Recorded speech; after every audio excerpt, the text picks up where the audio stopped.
Hello, welcome back to my channel. My name is Clementine Quill, and today I'm continuing my Sims 4 series with a tour of my actual home. I've built and decorated everything off camera, and now I'm finally ready to show you around. Let's begin. Here we have my actual house. In real life, my house is terraced, which means I have neighbours attached to my house on either side. Here we have my entryway. It's a little room off of the main building. In the UK we don't have these mailboxes. We have letterboxes about there on the door, but we do what we can with this game. Let the tour begin. First we're going to go down this little path and we're going to enter through the front door. This is very realistic because Jasper is often in my entryway. Like, I don't even know what he's looking at there, but if he's looking at trying to get on top of my bookshelf, then that is very accurate. He loves to sleep there. As you can see from before, there is a window here that goes straight into the entry room, and he likes to lie in the sun. He also loves looking out of windows. This is like his spot. It's pretty much just his room, really.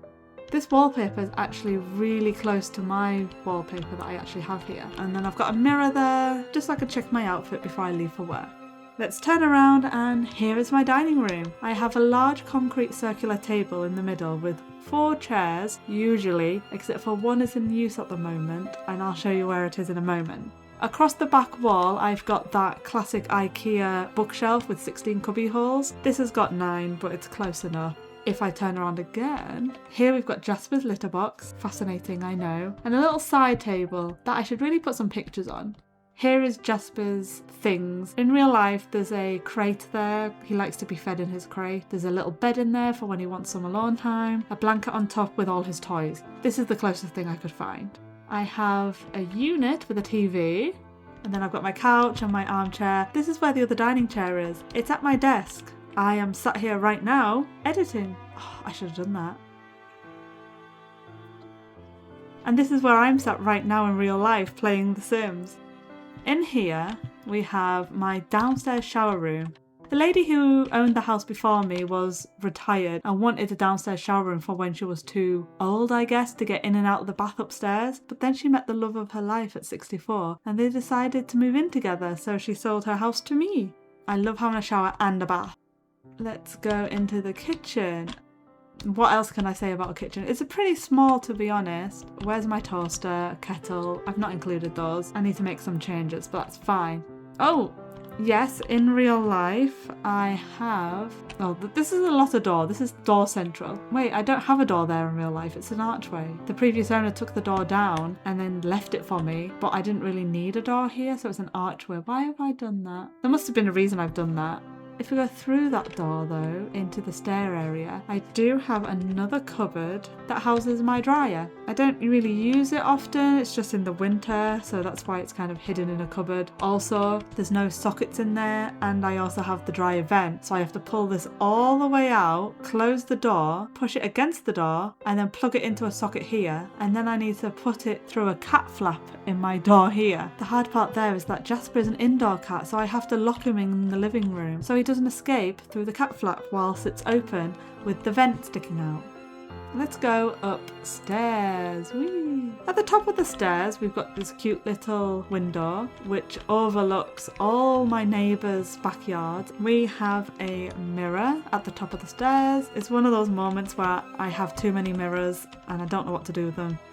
Well, you can already see my bedroom here. This is my bedroom. More bookshelves. I've got a chest of drawers here. I've got my bed, bedside table. I've got this cool mirror that I love. I've got a wardrobe that was actually, saying that, everything in this room except for the laundry basket and the bookshelves were my granddad's. After my nana passed away, the hospital took her bed back. It was a hospital bed, and my granddad hated seeing the room empty, so he bought all this new furniture for the room, but he's never actually slept in it himself. Nobody has, and it's been 13 years now. He sleeps in the spare bedroom on a single bed, bless him. So when I moved into my house a year ago, he offered me all of his furniture from that room since he didn't need it, and no one's used it, so it's brand new. And I said, yes please. Right, next room is the toilet. This is classic 1950s, 60s council house in Britain. You don't put the toilet in the same room as the bathroom. I remember growing up, I used to sleep over at my grandma's house once a week. She'd pick me up from school, we'd get the bus back to her house. She lived in a council house that had the toilet separate to the bathroom. And she always told me it's so that you could still use the toilet if someone was in the bath. But I always questioned why the sink was in the bathroom and not with the toilet. You're gonna need to wash your hands after the toilet more than you're going to need to wash your hands after a bath. I don't get it, but it is what it is. This here is my boiler room and also Spider City. I don't go in there often, only when there's a boiler issue. This room was hard to do. It's a spare bedroom, I've got a single bed in there, I do have built-in wardrobes, and I do have a keyboard here. However, there's also a desk in this corner. It was the desk I bought when I was at university, and it was too big to put into my parents' house when I moved back, so I kept it in storage, and then when I moved into my own house a year ago, I put it back together and put it in this corner, and then I haven't used it since. I feel like I could probably sell it. It was like £110, but I could get like 50 for it. They're harsh on Facebook Marketplace. Then I put this suitcase here because I just got back. Oh. No, I haven't just got back. It's been 100 days since I got back from my trip to the Philippines, and my suitcase is still in this room. And should I say, it is not neatly stored in the corner, it is open with stuff still in it. That's the entirety of the house, so let's go outside. I absolutely love my garden. The fences are a lot taller, you can't see over them, and the gate is also taller. When I moved in, the previous owner had left her fridge, but I already had a fridge. It was my grandma's fridge from after she passed 4 years ago, and it was a really good fridge, and she'd only had it for like 6 months. So I got my dad to put the old fridge out in the garden, and it still remains there to this day. I'm very much of a procrastinator. If it's not urgent, I'm not going to do it, and getting rid of a fridge doesn't seem very urgent to me. I've got my 2 wheelie bins here. This is for normal binnage. What do you call it? This is for the normal bins and this is the recycle bin. This pathway down here, it doesn't look this nice. It's all like cobbly and there's weeds growing through it. I need to sort that out. I have actually got this table. I bought it to host garden parties in the summer, but then realised my garden has thousands of spiders that like to crawl underneath it and crawl out on you while you're sat there eating, and I haven't used it much since. Thank you for coming to my house tour. It's been lovely having you over. Please feel free to drop by again. My door is always open, metaphorically. In my next video, I'll be doing a little get to know me through my sim. And if you haven't watched my Create a Sim episode yet, you can find it here or in the description.